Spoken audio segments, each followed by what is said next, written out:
This is your question. Started business with cash 50,000 and goods 30,000. Then purchase goods from Amit. Name of person is given. It means this is credit transaction. तो एक side में आपके पास stock आएगा और दूसरे side में आपके पास क्रेडिटर्स होंगे. Next one is sold goods to Hari. Name of person is given. आगे कैश नहीं दे रखा है. It means it is credit transaction and it will reduce our stock. और हमारे पास डेटर्स आएंगे क्योंकि जिनको हम गुड्स उधार में बेचते हैं, क्रेडिट बेसिस पे बेचते हैं, उसके बाद हमारे पास डेटर्स अराइज होते हैं. Then open a bank account and deposited 5,000. तो ये कैश को कम करेगा. असेट साइड में हमारा बैंक का बैलेंस दिखाएगा. Then paid to creditors. हमने पेमेंट किया है तो हमारे पास से कैश जाएगा और जो हमारे क्रेडिटर्स थे वो ख़त्म हो जाएंगे. In this question, business started with cash 50,000 and goods worth rupees 30,000. So from the beginning we have cash and goods. Now we have to prepare accounting equation. So first transaction is commence business. Cash asset side we have 50,000 and stock 30,000.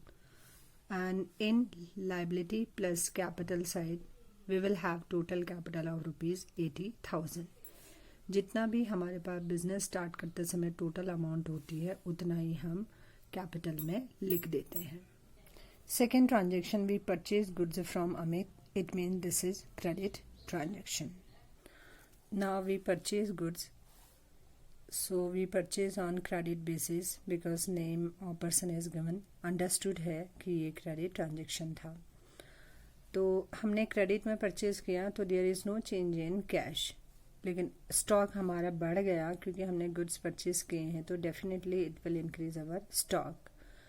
उसके बदले में हमने payment नहीं किया है. In future we will pay them. So there will be creditors in liability side. आपको creditors की definition पता होगी जिनसे हम गुड्स क्रेडिट में परचेज करते हैं.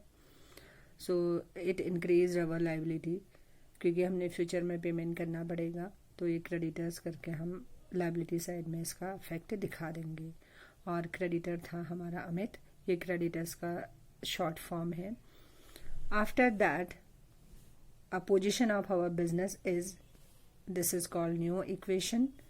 अब हमारे पास बिजनेस में क्या क्या चीज़ें हैं. एक तो कैश है 50,000 का. स्टॉक हो गया 40,000 का. टोटल हमारा एसेट साइड का है 90,000. On this side we have liability of rupees 10,000 in form of creditors and we have capital of rupees 80,000 and total of both side is equal, that is 90,000. Next one is we sold goods to Hari. Sold किया है, हरी को किया है. It means credit transaction. जब हम credit में good sold करते हैं तो हमारे पास डेटर्स आते हैं. वो डेटर हमारा हरी है. This is the short form of debtors, DRS. So Hari is debtor. It will decrease stock by rupees 5,000 and same time in place of stock we will have debtors. इस ट्रांजेक्शन से liability side में कोई फर्क नहीं पड़ा तो इसलिए capital side में कोई चेंज नहीं आएगा. इस ट्रांजेक्शन के सामने हम वहीं पर लिखेंगे जहाँ पे कोई चेंज आ रहा है. जहाँ पर कोई चेंज नहीं आ रहा होगा, जहाँ पे कोई अफेक्ट नहीं हो रहा होगा ट्रांजेक्शन का, वहाँ पे हम जीरो कर देंगे. जैसे ये कैश में जीरो किया, क्रेडिटर्स में जीरो किया क्योंकि इस ट्रांजेक्शन से कैश में कोई चेंज नहीं आया, क्रेडिटर्स में कोई चेंज नहीं आया, कैपिटल में कोई चेंज नहीं आया. बस हमारे एसेट साइड में स्टॉक गया और उसके बदले में हमारे पास डेटर्स आए. Now a new equation is हमारे पास 50,000 कैश अभी भी बना हुआ है. स्टॉक कम हो गया है, 35,000 है. In place of that stock we have debtors of rupees 5,000. Creditors अभी भी हमारे हैं क्योंकि हमने पेमेंट नहीं किया है और कैपिटल अभी भी हमारी 80,000 है. तो total of both side is 80 + 10 90 and 35 + 5 40 40 + 50 90,000. Then open the bank account. Bank account खोलेंगे तो क्या होगा. आप प्रैक्टिकली इसको सोचिए.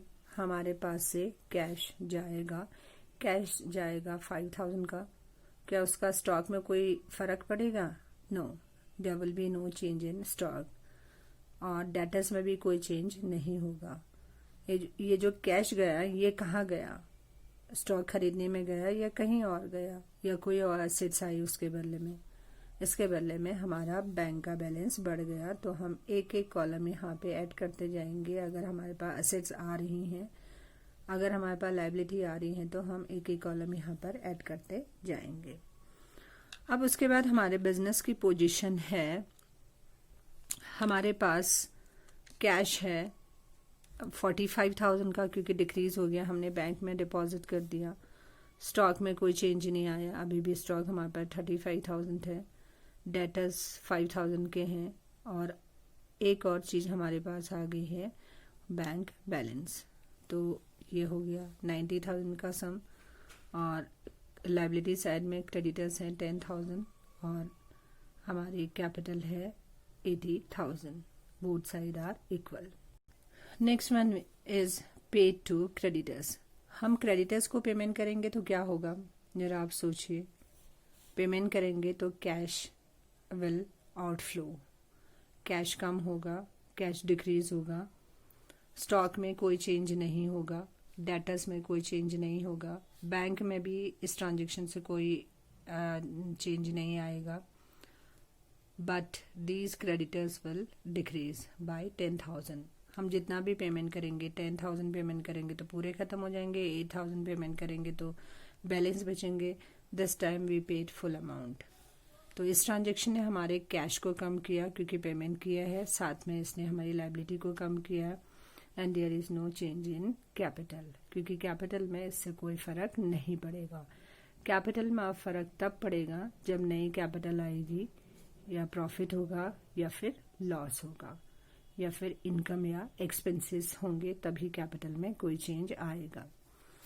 After this our position is, cash की अमाउंट हमारे पास 35,000 है, स्टॉक हमारे पास 35,000 का है, डेटर्स हमारे पास 5,000 है, और बैंक बैलेंस 5,000 है, क्रेडिटर्स 0 हो गए हैं, और कैपिटल हमारे पास 80,000 है। दोनों साइड इक्वल है या नहीं है देखते हैं। ये 80,000 है। Sum of this side is 35, 35, 70, 70 plus 5, 75, 75 plus 5, 80,000। तो दोनों साइड इक्वल है, और ये इक्वेशन हमेशा हमारे बिजनेस में बनी रहती है।